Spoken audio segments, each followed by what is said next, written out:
in the meantime as opposed to putting them aside or whatever because the dollar is down 50% against Bitcoin in the last 12 months is what you told me. Correct. Actually, it's more than that. I haven't done the actual calculation to see how degraded the value is. But if you think about it, what was Bitcoin at the beginning of this year? 1,000. And here we are at 3. So, we've had that increase, 2/3 gain. And so that's basically an accurate measure of the amount of purchasing power that the dollar has lost. And you can do that metric really easily because the greater percentage is the actual loss of purchasing power from the dollar, not nominal, not notional, but what you could actually buy with it. Yeah. Anyone that's owned Bitcoin over the past year has seen their purchasing power rise. That is absolutely for certain. And now Bitcoin is almost daily front page news. Certainly at Zero Hedge today, we see Bitcoin spikes to new record high over 3,500. So I logged into. Seriously? Yeah, I logged into Coinbase. We're at 3,548 as we speak. I hadn't gotten even into that far. I'm running slow. We were out of the county yesterday, and so everything's like lagging. Yeah. So I hadn't gotten to that stage yet. But I knew it wasn't going to be down. The thing about the cryptos is that quite seriously, and this is something that you will have to wait a little bit in order to see it happen before you believe me, but we have not even had 1% of the population of the U.S. become involved yet. And I think we're going to cross the 1, 2, and 3% threshold in a matter of months, starting in February of 2018. So if you think it's hitting the mainstream now, you haven't seen anything. Now let's just talk about that a little bit. I think that February of 2018 deadline is right around the time you're expecting to see a $13,800 Bitcoin price, correct? Correct. Yeah, that's been holding steady in the data. You have to understand we don't get numbers showing up every day. People think I can reach in and give them a number for a coin, and it does not work that way. But when we do get a number, the supporting sets, it's like a descriptor set, and it's the label for that descriptor set. So as the supporting sets keep piling in underneath that. And so its pyramid of support is broadening. So, and this has been going on for, I don't know how long, maybe 12 months, 14 months, something like that we've had these descriptor sets building and support under that. So I don't see any reason to think that we won't reach that. In between now and then, we're going to have a big quick rise up to like 6,800 and then a sort of a crashy couple of days. It might lose 30%. Once we hit this I think it's like 6,888. Why Bitcoin is all triggered, or I don't want to use that word, but why it pivots around 888 number, the 8 number, I'm unable to say, but it does consistently seem to demonstrate that. And so I think we'll drop down maybe as much as 38 to 40%, and then back up in a few days, and then off we go into February. And as near as we can tell in our data sets from this point, that'll be our last major pullback. Okay, and let's talk a little bit about Bitcoin Cash. When I mentioned Bitcoin at 35.48 today, that's to say nothing of your free Bitcoin Cash coins, guys, that you got if you held Bitcoin right through the fork there. And I'm not sure what Bitcoin Cash is at today. Let's say it's at 275. That's just free money, and I'm personally going to let mine ride. I've told this to my friends, just talked about it in a conversation with Joe and Brad Peters, the Intel software engineer, in a conversation we had last night about that Lynette Zhang thing and the blockchain and the evildoers, so we can talk about that if you like. But yeah. I told them I'm going to let it ride. I don't know what it's going to do. It could go to 10. It could go to 10,000. I don't care. I'm going to let it ride. It was free, so why not? Right. Well, here's something about the Bitcoin Cash fork as well. I don't know that the thrashing around at the moment relative to price is any kind of an indicator for what will be happening with it later. So the political machinations aside on its creation, nonetheless, the Bitcoin Cash now is an experimental test bed. Because there's less value that's locked up in it the way we have with Bitcoin, we're going to have a freer attitude about implementing changes within the Bitcoin Cash protocol. And so I think, to a certain extent, that may be a parallel, if you will, operational development test bed. You shouldn't ever use any of those words together.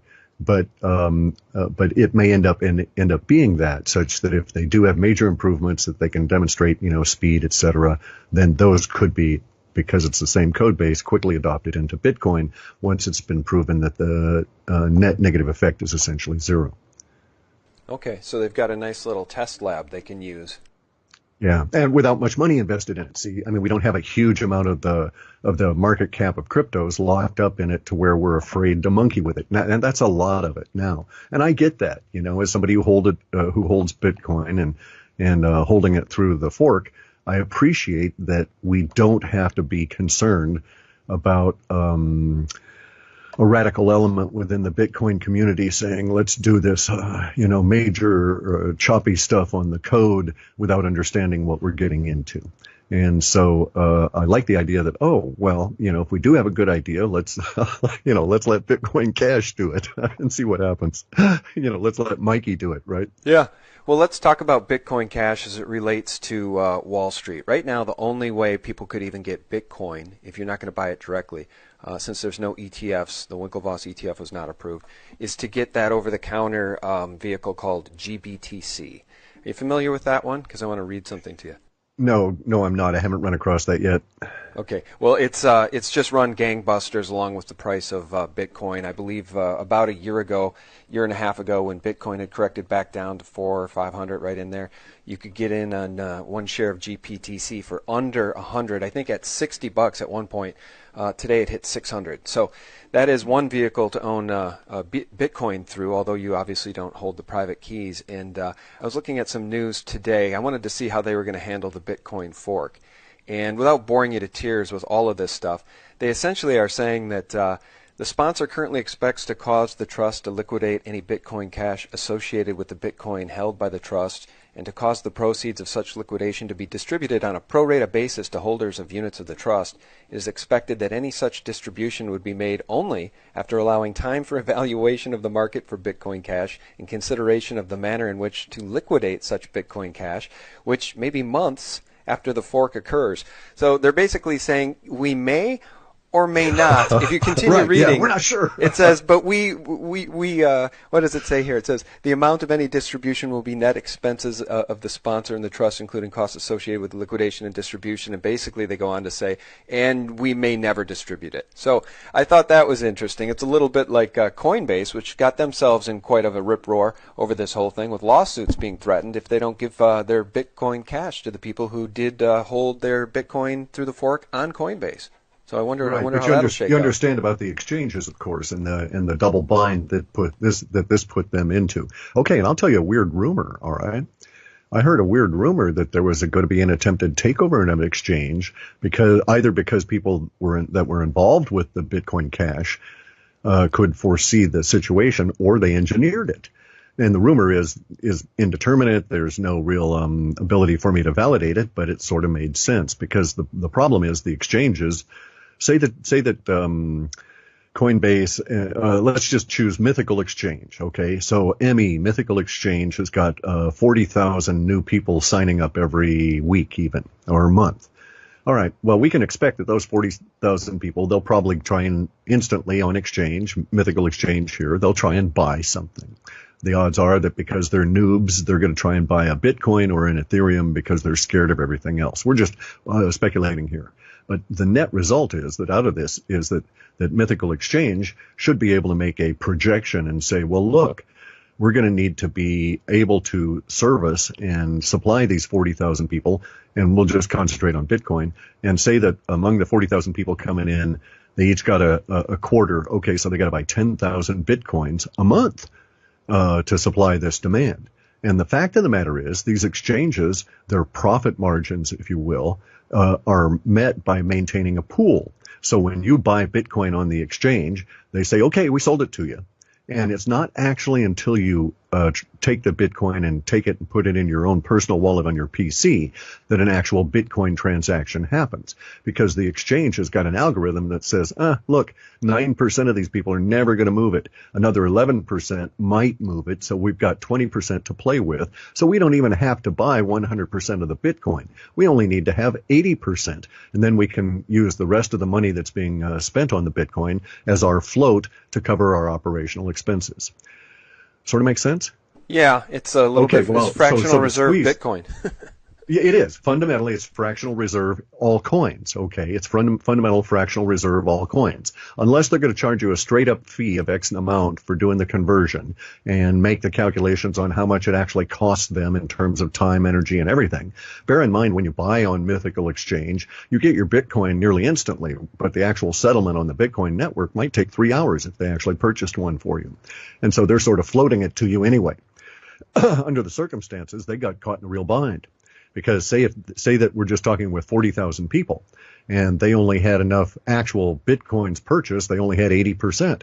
Well, they're only going to get 80% of the expected amount of Bitcoin Cash. So they had to do one of two things. They had to get all those people off of there, or they had to get a lot more Bitcoin. And you notice there was a push on Bitcoin, but there was not a huge amount of a spike in its price because even though there were a lot of exchanges trying to buy, they'd done it in a reasonable fashion, plus there was not that much available to be purchased. So the price started rising up, and they sort of slacked off on that. And then you saw a lot of brouhaha about, hey, get your Bitcoin and get off our box before the fork. I mean, people sent me emails saying, what's this all about? And it's like they didn't want to be caught in the squeeze of then having to legally give you something they could not obtain because their business model prevented it. Make sense? Yeah, it absolutely does make sense. And I got mine And off of Coinbase. you can't blame them, and they're not being evil or anything. They're just trying to stay in business, and they got caught out by this sudden shift that was sort of anti-business model to them. Yeah, I got my Bitcoin off of Coinbase about 8 days before the fork. I was really dragging my feet, so I got it on a Trezor. And let me just say this and compliment you on the effectiveness and the accuracy of the WebBot reports as it pertains to cryptos. We're still off the mark on silver, and we can talk about that in a minute and why you think that is. But you've been on the mark so much with Bitcoin that I'm hearing, Cliff, that people are running out and getting home equity loans and double mortgages and credit cards to go buy Bitcoin. I think that it's very likely we'll see $6,888 Bitcoin and potentially $13,800, potentially far, far higher. But don't you think it's fair to caution people not to go deeply into debt to buy Bitcoin? Yeah, I don't like debt at all. I mean, I hate it. That's where they have you buy the short and gnarlies, right? And so I understand it. It's a natural thing. Those people that are leaning that way really need to understand they have to service this debt. And then here's their other problem. They may get trapped out in the sense that there may be something within the Bitcoin not within the Bitcoin community going on such that, exchanges are having problems like they did now recently with the fork, or there may be some kind of FUD coming from regulation or something like this that would cause their investment to go down just at the time they needed to liquidate some of it in order to service the debt on the thing. So I actually can't give any financial advice. I mean, in this state, I could be sued for advising people to do their money in any given way. But I'm philosophically opposed to using debt as an attempt, or to being driven by greed to use debt as an attempt to make a killing in any market in any way. And this is how the touts take you, and that this is how you are harvested. Because people know that this is occurring. They know that there's this speculative mania moving up within the population. And there are many people out there trying to scam you one way or another. And you may even see banks start advertising, need a loan for Bitcoin. And it's like, boy, once that happens, you'd better run from that because we're getting close to another large correction. And the idea of a Bitcoin ETF is really absurd, mathematically absurd. And the reason that it's mathematically absurd is because there's no way for that ETF, if it's an actual holder of Bitcoin as opposed to yet another Bitcoin Ponzi scheme or pool scheme like the exchanges, there's no way for an ETF to moderate these very large drops that Bitcoin has in its fractal pattern. Now, I'm not a chartist, but I know that the fractal pattern that I discovered a few years ago is active, and it'll be scaled up. So as we scale up to higher and higher heights, we're going to have bigger and bigger crashes. So what's an ETF going to do when there's a 38 to 40+% correction in a matter of, say, an hour or so, a consolidation or drop or whatever you want to say within the nominal dollar price of Bitcoin? The reason that this will occur is because the death throes, the heart attack that the dollar is having is going to be violent. And so they're going to try and save the dollar, and that'll cause, the dollar to momentarily get a little bit of a flush and thus rise relative to Bitcoin, and then it'll crash again, and then Bitcoin will gain more value and that kind of thing. See, so it's not Bitcoin being particularly volatile in and of itself, because the way the blockchain works, it actually moderates out wild fluctuations in activity, or attempts to. But really what's going on is that, the buttheads that are running the dollar don't know what they're doing. Everything they do aggravates the situation and makes it worse. And we all know that the trend is towards zero for fiat money. And we're getting really close to that. Yeah. Now, I want to ask you this, too, as it pertains to the accuracy of the reports, and just let you know that, again, as it pertains to me holding Ethereum and Bitcoin, those two specifically, I also own Litecoin, Salt, Pillar, a bunch of these others that you've talked about, and some of which appear in your latest report. But sometimes when you're holding these things and they correct, it's sort of those white-knuckle moments where you kind of feel sick to your stomach, and my approach is I don't even look at my account. I just look at the long-term report, and I know that, if this thing is going to go to 13,800, whatever this correction was in mid-July, and for instance, Ethereum corrected hard. I think it hit 420, and then it went back down to a low of about 140. I held tightly because I know that the WebBot report has said Ethereum at some point here, I think you said 538, we can talk about that. So I held on tightly. And the reason I bring it up is because I have a very, very smart friend who people would know, actually, if I mentioned his name. You'd know of this person. He's done very, very well in cryptos. He's an early adopter. And he was convinced that right after the Bitcoin fork would probably be a good time to sell his Bitcoin temporarily. He was convinced that there would be a big pullback, because if Bitcoin couldn't get past that 3,000 high going into the fork, and everybody who wanted it got in before the fork, he was convinced it was going to go lower, and he was wrong on that. And I didn't sell mine because I've got the long-term trend in mind. I'm going to hold for that 13.8 no matter what it does. So again, the accuracy of the report really helps people have confidence in just holding these things. So long-winded question, is that 538 price on Ethereum still valid? Sure, but bear in mind, you have to ask yourself, why do you care? It is only valid if you're going to try and trade Ethereum and buy it at that level. And I'm not saying that that's the peak of its tooth. So in Ethereum's fractal pattern is very much more violent, as we've seen demonstrated repeatedly, than is Bitcoin. There's also this tuple that goes on there, this occurring 3 times within its fractal pattern. And I expect that Ethereum will continue to demonstrate that pattern, although the base at which these teeth are formed may widen out over time as we get going and it becomes more stable. Nonetheless, though, the correction ratio that we get with Bitcoin is in the 60 and 70%. So the idea is that, Ethereum. And so the idea is that when we get up into the 500s in Ethereum, the next time there's going to be a correction, you might be able to buy back in as low as, maybe the 200, something like that. So it is going to have that pattern. Of course, the issue is, when is the temporality of that going to manifest? And that's really the tricky part of this. We're in an interesting period of time. The reason that I can state now that the reason that the crypto forecasts are so accurate is because I've lived through so many technology cycles, and that's what's going on here. And I would dispute you that your friend is an early adopter of Bitcoin. He's actually an innovator.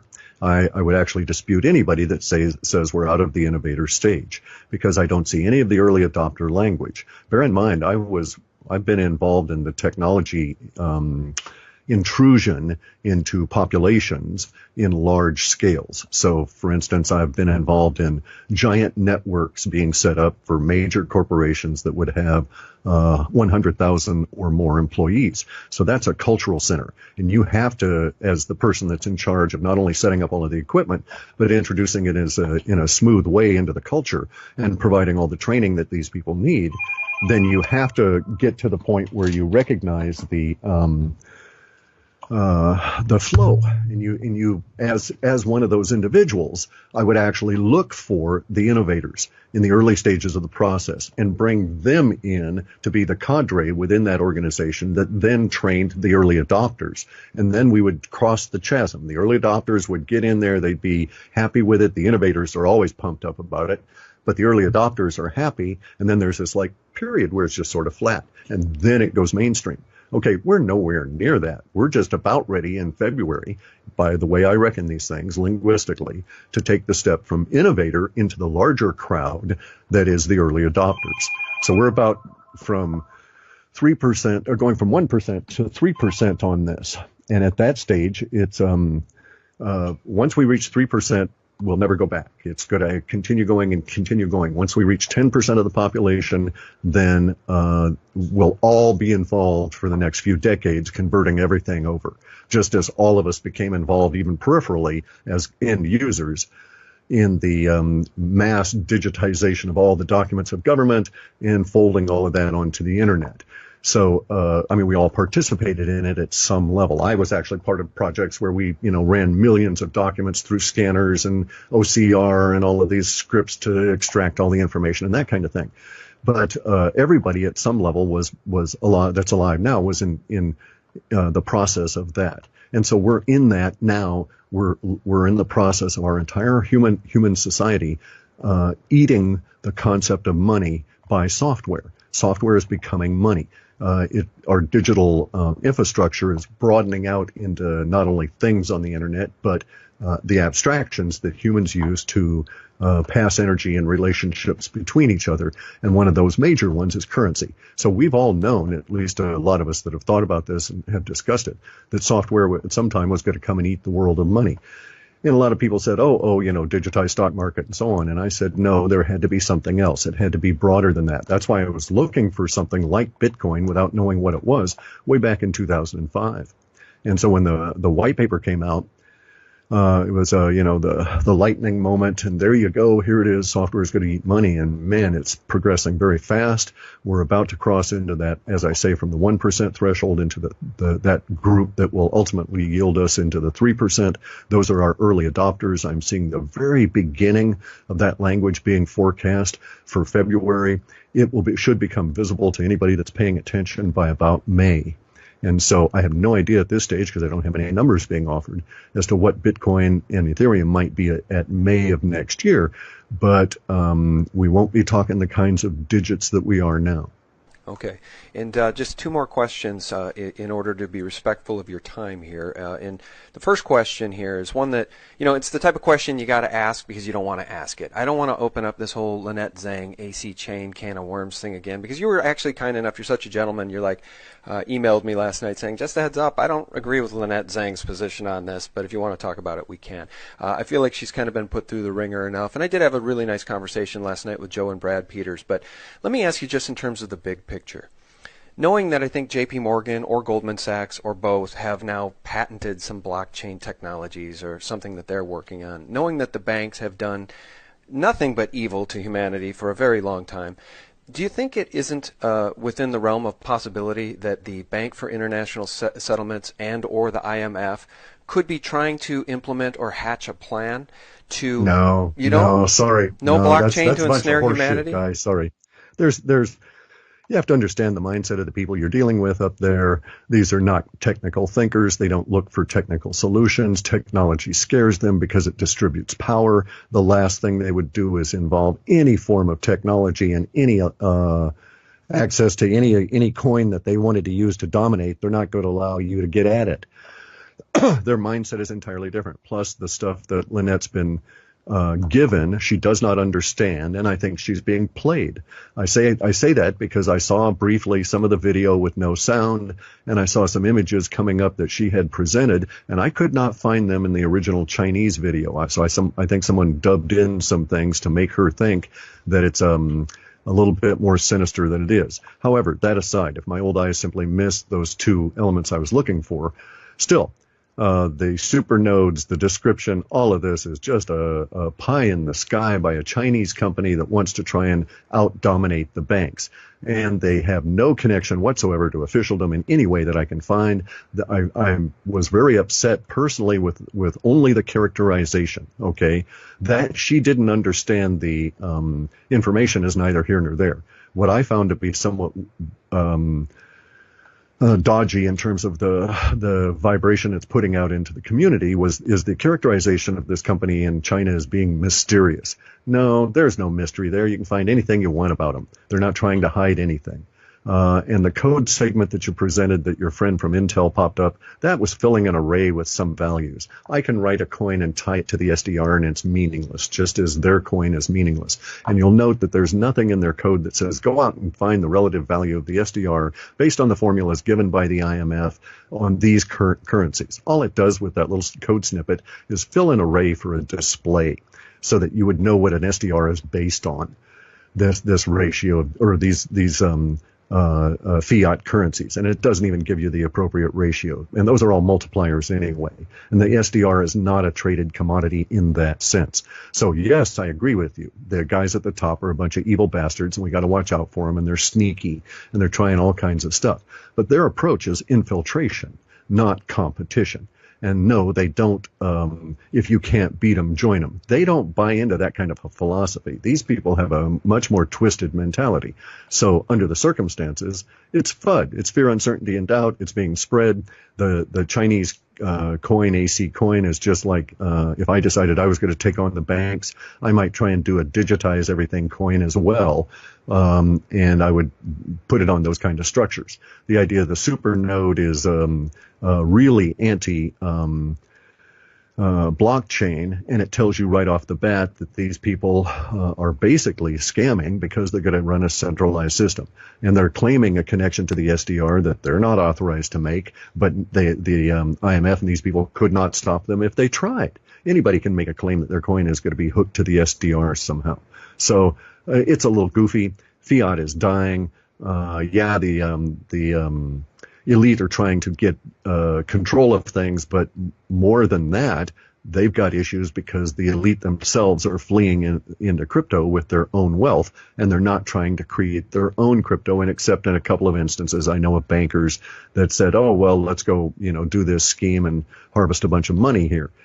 And I wrote about some of those in the Scheist Coin section of one of the reports.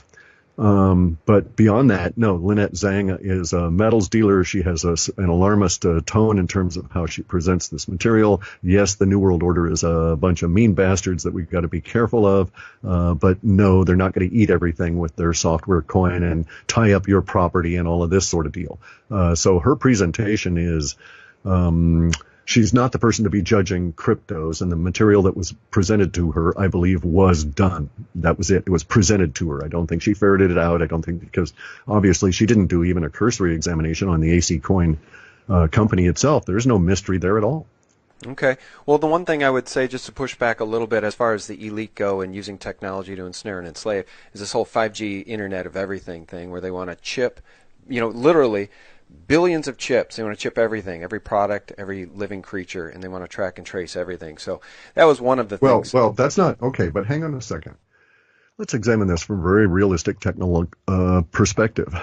That's not out of line, all right? Having a chip attached to your cows, especially in Europe where mad cow disease is there, guarantees you, at least up to the point of slaughter, what's going on. Plus, these chips can be used as sensor apparatus. I was involved in this project where they stuck little coated wires in the snouts of all these salmon fry and steelhead and let them loose into the wild. And for dozens and dozens and dozens of years, the state of Washington ran what was known as the head lab, where they took all these fish heads, extracted the little coated wires, read the digital material on them, and took the DNA samples out of those fish heads that they had, did the electrophoresis on them, and came up with DNA patterns. And that was not part of any New World Order. That was kind of a method for Canada, the tribes, and the state of Washington, and Oregon, and some other states to fight over the fish.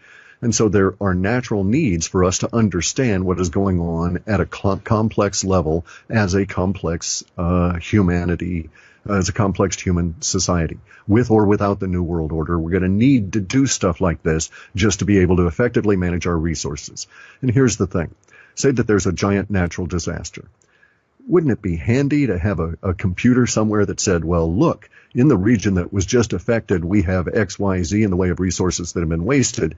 But hey, over in this other region, we can look on the computer now and find out that we've got this percentage of excess, that percentage of excess, and this other percentage of excess that can be shipped into the devastated region. And we can do this because we can identify everything because of the chips. So I'm quite in favor of the Internet of Everything, right? there are evil ways it can be used, but I'm actually I'll give you a family secret here, okay? And it'll perhaps explain my viewpoint.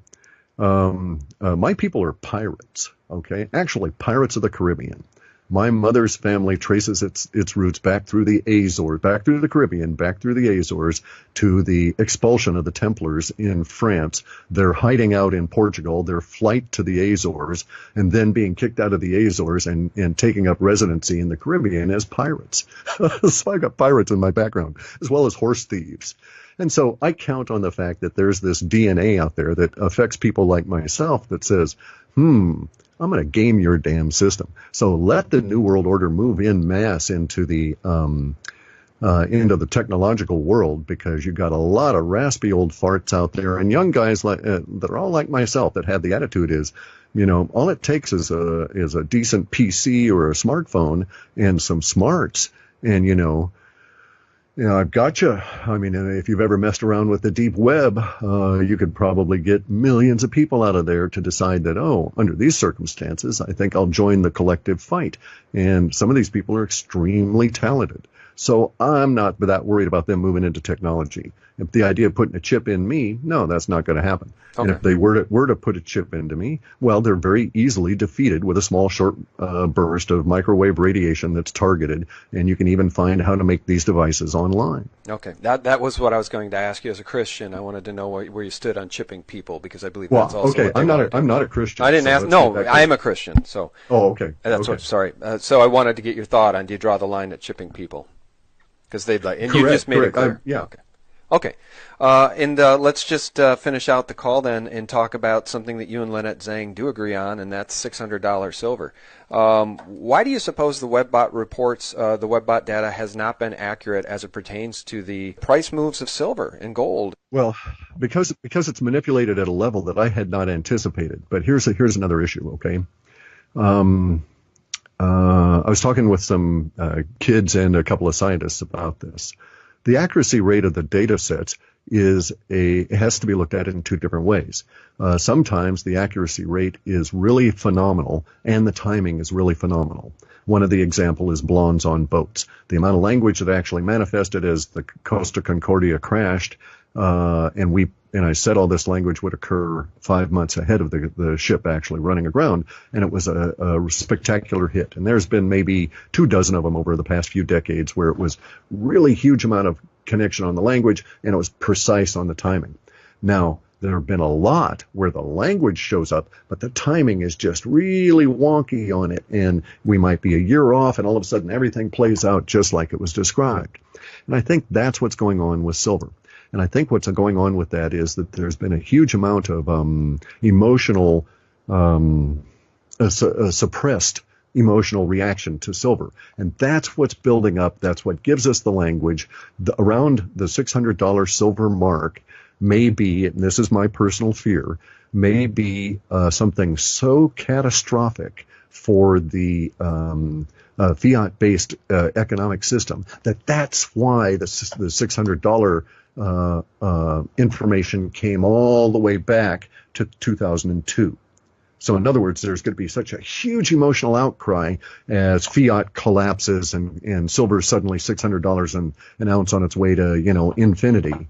There will be such a huge emotional reaction that emotional reaction that we're about to encounter and produce actually went back through time to influence our data in 2002. Make sense? Sorry, I had you muted. Okay, so under those circumstances, that's really a scary time for me, because that amount of an emotional wave that it can travel back, say it happens in 2018. Okay, we're looking at a 16-year time frame then from the event occurring, and then the previous description of that event showing up for the first time in our data. And it has held solid since then, that at some point all these linguistics are going to clump around $600 an ounce silver. And like I say, that stuff is very scary because of all of the other linguistics. Now, we're in that period of time now. There's no reason to be scared of it now because it's going to happen. We're going to just have to live through it. And we're also coincidentally picking up a lot of the ancillary sets of that $600 an ounce silver, which is the degradation of the infrastructure here in the United States, the political degradation, the threat of nuclear war, the strange energies from space, and all of this stuff that was all tied into that way back in 2002. And so that's really the issue there. It's a misinterpretation on my part insofar as the propagation of the emotional wave outward. My propagation studies when I did this all through the 90s had to be based on a growing internet, not anything stable, but a continually growing internet. And I'm convinced that the propagation studies, should I run them again now, and they took years, would yield a different set of metrics that I could use to fine-tune my predictions in a general sense, my forecasts. And the propagation studies that I did 18 months ago that allowed me to really dial in on the cryptos have further convinced me that that is indeed the case. I was able to run a quick set of propagation studies over a course of about 6 months based entirely on crypto language because the niche was so narrow. I could easily get the stuff in. It was just a shot in the dark if this would work, and indeed it did. And so there we are. We've got a formula for approaching this that now has proven itself accurate for, like I say, at least close to the last 2 years on the cryptos, and extremely accurate in many cases. So that's really what's going on is relative to the forecast and so on. So getting back to the gut level, that that kind of thing. If you're experiencing those kind of emotions relative to buying into cryptos, probably you shouldn't. This is one of the things for me is you buy it, you forget about it. It's a long-term hold. I'm not into the trading mentality. And so that's really where the focus of our report is. Now, some of the people are pulling language out of the reports to do trading, and more power to them, because I know that I'm going to get, say, a 5% gain or a 15% or 30% or whatever it is, whatever my gain is on Bitcoin between now and the 13,000 mark, right? Okay, well, I know that there are people that if they traded accurately could double or triple or quadruple the amount of overall gain that might be in that coin. But I don't have the stomach to do that, nor do I have the smarts. So, that's kind of where I'm at. I'm with you on that as it pertains to that 6,888 mark, right? I mean, you're saying there could be a big pullback from there. So, if you had the wherewithal to do it, and you wanted to really gut check yourself, you could get out around 6,800, 6,900 and wait to buy back in. You'd end up getting, more Bitcoin. My problem is that historically I've been a terrible trader with stocks. So I'm worse than you. I don't want to screw myself out of my crypto, so I tend to just hold it. I white knuckle it, Cliff. Yeah, well, I don't bother with the white knuckle because the value of the crypto, the nominal dollar amount, is meaningless to me because I'm now shifting my mind over to the purchasing power of the crypto. Who cares what the purchasing power of the dollar is? It's kind of like when I was a kid, right? We went to Germany, we got U.S. dollars, we'd get Pfennig from, Pfennig and marks from the German. Or you're going down to Italy and you get lira. Well, when you're in Germany, you don't give a rat's ass as to how many lira you get for your dollar, and vice versa. And so that's kind of what it is, right? Unless you're actively going to sell at that point, that's really the only time to concentrate on prices. And like I say, I didn't even know what they were. I don't check them daily. I could care less about the market cap. I've got other stuff to do. And the crypto world is going to go on because it's a technology adoption phase. Only it's for all of humanity on a primary emotional kind of thing. And it's going to take decades and decades and decades.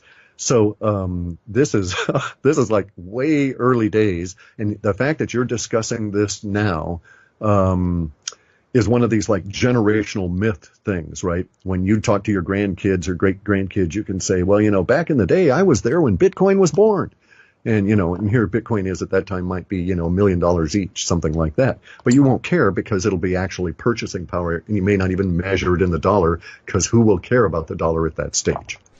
Yeah, I'll leave you guys with this. I guess according to Clif, if you get into Bitcoin, Ethereum, Litecoin, any of these others today, you're actually still an innovator as opposed to an early adopter. That's how early we are in this crypto phase. Well, this crypto sea change, I guess, right? Correct.